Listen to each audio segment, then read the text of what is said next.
The oil life indicator on your Honda Pilot is part of the maintenance minder system. It tracks oil degradation based on mileage, engine temperature, and driving style. The service due light appears when oil life is low, usually between 5,000 to 10,000 miles. After an oil change, resetting to 100% clears this alert. Resetting doesn't change the oil itself. It's a digital acknowledgement of maintenance. Ignoring the service due light or resetting without an oil change can cause significant engine damage and potentially void your warranty. This can be avoided by following the steps provided in this video. First, ensure your Pilot is parked with the engine off. Turn the ignition to the on position without starting the engine. Press the menu button on the steering wheel or instrument panel.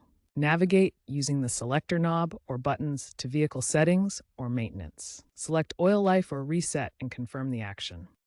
For 2019-2022 models with touchscreen iMedeed, tap the settings icon instead. If the system doesn't respond, try cycling the ignition or consult your local Honda dealer. A test drive after the reset is recommended to ensure proper reset. For more assistance, the Honda Link app can provide guided steps, but ensure your app is up to date.